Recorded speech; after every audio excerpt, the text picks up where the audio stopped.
Hello there guys, welcome back to Younes Talks Football, welcome back to a brand new video. I hope all of you are doing well today. It's your first video out of two for today. It's a double upload day. There will be a Chelsea news, transfer news overall. If any blockbuster things happen in the next couple of hours, that video will be coming out later tonight, so keep your eyes peeled. A little later than usual, as we are going to cover this first and foremost, the first video of today's double upload, and that is the review for the FA Cup final, where the inevitable has happened. Let's be honest, Manchester City have run away with it. They win the FA Cup. They complete the league and cup double for the season 22-23. That is completely expected. There's not much competition. It is what it is. They are on the way to a treble. They will do the treble. I think it's inevitable at this point. I don't see how Inter Milan stop them. But we have to be honest, City were not immense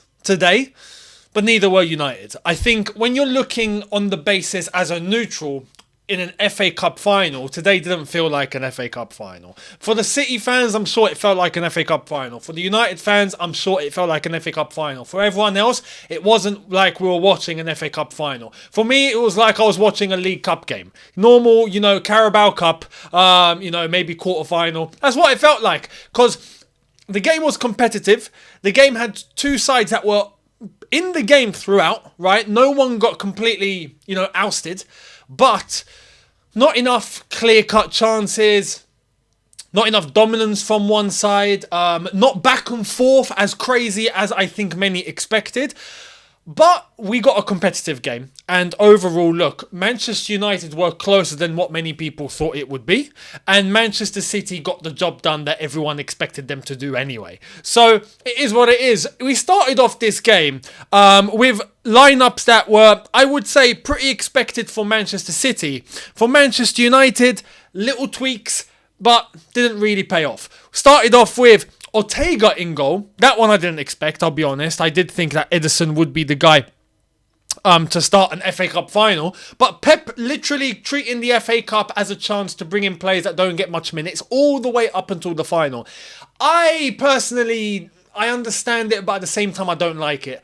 I remember the time when the FA Cup felt like it was huge, it's the FA Cup final. I miss that, because even now, it doesn't feel like it anymore. It doesn't. And, you're getting like Ortega, and fair play to him. He played today and he played all right. Getting the chance to play the FA Cup. He's the cup goalkeeper. FA Cup final, I feel like you should just play your best team. It's a final, Anyway, Ortega in goal. The same system has been deployed in the Champions League and for the at least the last portion of the Premier League games. Kyle Walker, Ruben Diaz and Akanji as the back three, with John Stones in midfield alongside Rodri. Ahead of them in the next line was Bernardo Silva, KDB, Gundogan and Grealish, and up top, none other than Mr. Erling Haaland. Manchester United in a 4-2-3-1.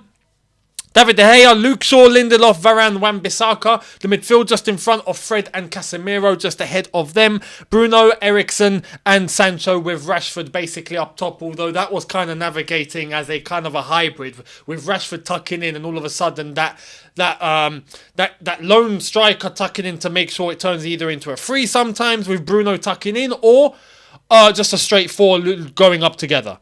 Now, this game started off fantastic. Let's be honest, yeah? It's a record. It's never been done before. 12 seconds. 12 seconds. Kickoff, boom, ball up the pitch. KDB goes for the header. I think it's Harry Maguire that headers it. Lands straight for Gundogan. Takes it on the volley in such emphatic fashion. Sticks it near enough top bins. And it's 1-0 after 12 seconds. I can't lie to you. When that happened, it's funny. I sent a voice note into the group chat with Matisse and a few of the others. And I was saying that's it. It's done.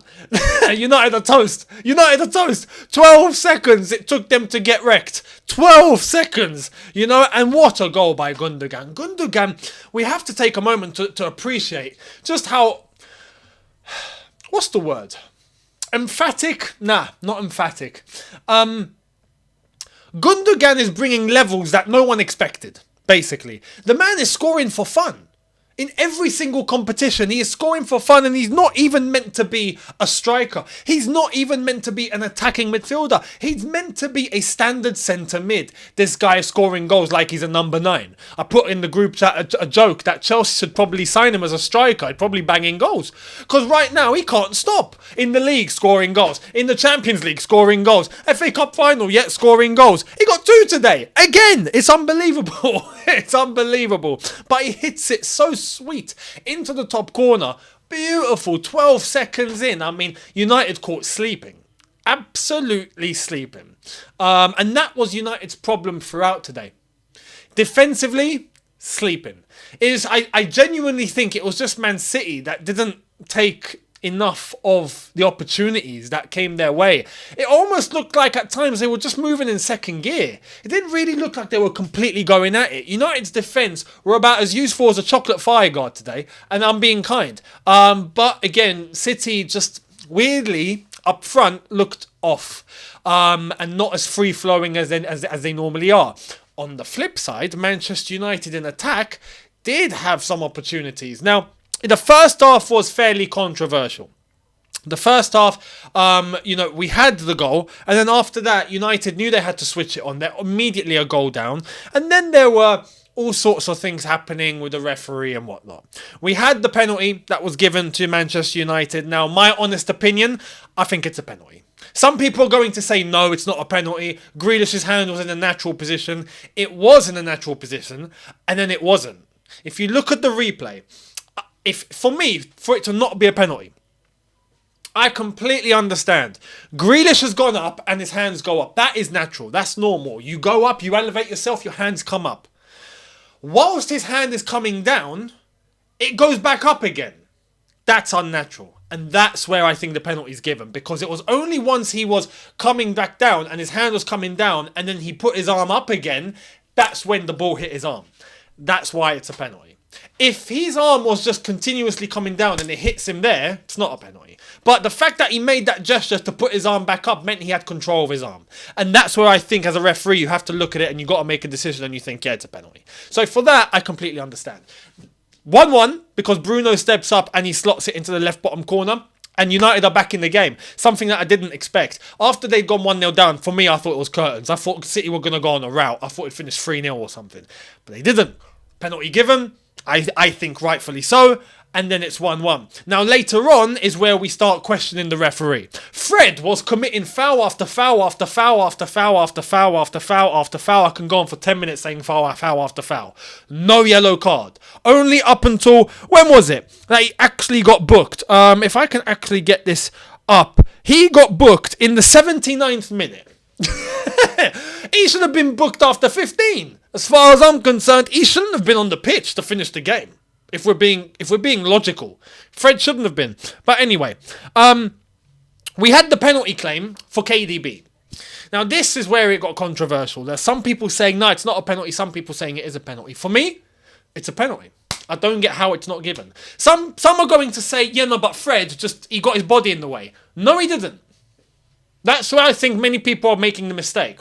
I think his attempt was to get his body in the way, but to get your body in the way, you need to get ahead of the player. You need to put your body ahead of the player that you're getting your body in the way of.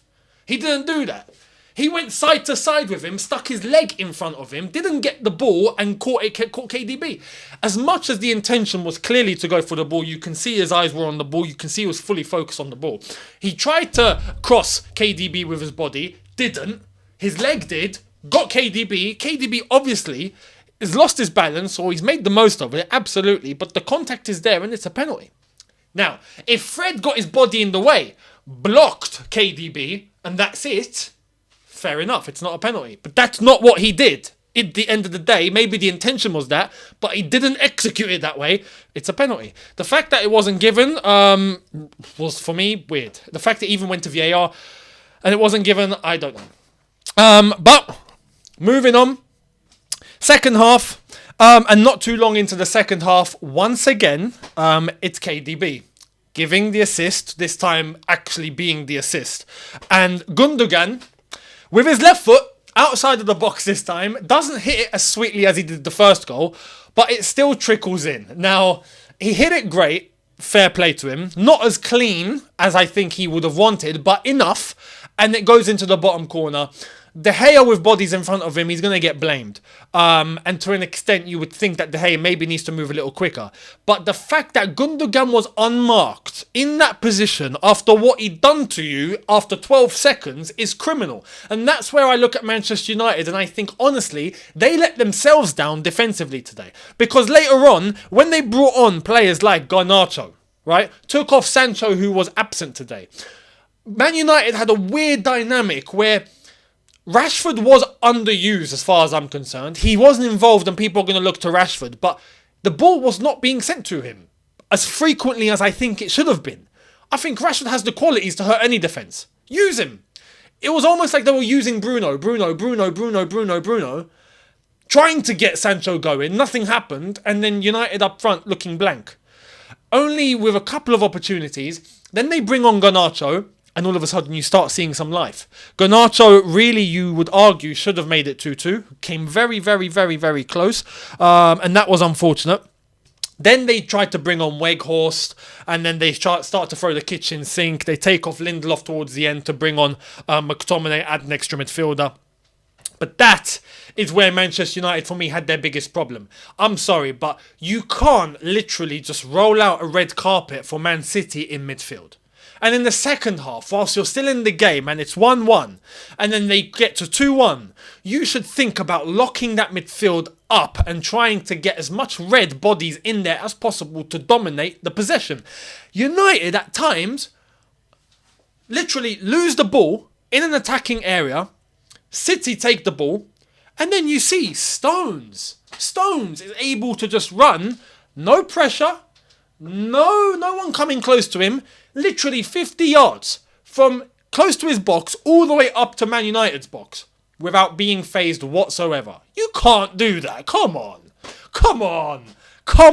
You would think, with midfielders on the pitch, Fred was there, Eriksen was there, Bruno was there, Casemiro was the biggest shock for me because today he ghosted.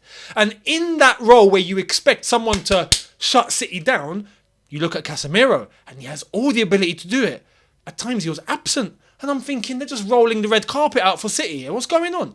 And that's where I say City didn't take as much advantage as they could have or as they should have to really kill the game early. Because I feel like everything was on a plate for them to do that. United, as I've said, let themselves down defensively. Offensively, yes, you could argue they should have put some chances to bed. But I feel like the amount of chances that they actually had is what would normally come your way in any sort of game.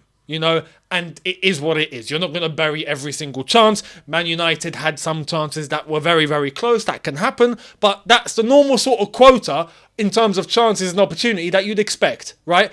But defensively, let themselves down. If it wasn't for that, I feel like the game could have been a lot tighter and United could have even possibly gotten something from it because City looked a little off today, let's be honest. So there's that. City hold on. Bring on Nathan Ake. For Grealish, they take off KDB to bring on Foden, add some extra attacking threat. KDB will be safe for the Champions League final. Some good substitutions overall. Laporte coming on for Kyle Walker towards the end to make it a little bit more well-rounded and a little bit more defensive. And City see it out beautifully. Haaland does what he was doing best today towards the end of the game, which is just to, get into the heads of Man United defenders and kick the ball at them and keep winning the corner just to waste time. That's what Haaland does. And there we are. Manchester City win the FA Cup. They complete the League and Cup double. Overall, look, I think, yes, City deserved it. But not an exciting cup final overall. However, City fans won't care. United fans wouldn't even care if it's ugly or if it's beautiful or whatnot. They're just bothered that they've lost the cup final today. And the one opportunity that I thought for Man City to not win the treble was today. The fact that City got past today means for me it's 99.99999% done. They will be completing the treble. And you best believe that they will be carrying this momentum into the Champions League final next weekend. And I don't think Inter Milan are going to stand much of a chance. I'm going to be completely honest. Inter Milan can do one thing, and we'll get to that when we get to the time of the Champions League final. They can do one thing, because I think I'm going to do a preview for that Champions League final. They can do one thing, Inter Milan. Try and get an early goal and then do things the Italian way. What do I mean by that? S-house it. Completely. fall down, kick the ball away, hold your head, commit as many fouls as possible, get in the heads of your opponent, do a Materazzi, get someone to headbutt you. Like, that's the way that Italians thrive in, but they can only do that if they're winning the game. And that's where I feel like an early goal is where they might be able to do that. If not, I just think City are going to walk with it and win the Champions League as well. So we'll see what happens. Today was the biggest chance I've said for the treble to not be done, and it's failed. Man City are successful. They've won the FA Cup. Huge congratulations, as I've said, because it's completely deserved, and I want to see them win the treble. I'll be honest. It'll be good to see in real time. We haven't seen it since '99, and Man United fans would be pretty angry with the fact that it did happen. Man City deserve it, and right now the golfing class between Man City and the rest is just ridiculous. It's ridiculous. So this is a wake-up call for all the other teams to try and bridge that gap, because Man City right now, as a club, as an institution, as a team, are so far ahead of everyone, it's ridiculous. So it's something for all of us to think about and try and do what we can do now. So there we are. Congrats, Manchester City, completely deserved. And make sure you're here for video number 2 later on tonight as we dip into the transfer news and the latest. So thank you all so much for watching. Let me know your thoughts in the comment section below in regards to today's final. Again, congrats to City, and I'll see you later. Hit the subscribe button if you are new. Hit the notification bell to be notified once I've uploaded. Smash the like button if you've enjoyed this. And I'll see you later, people. In a bit. Take care and peace.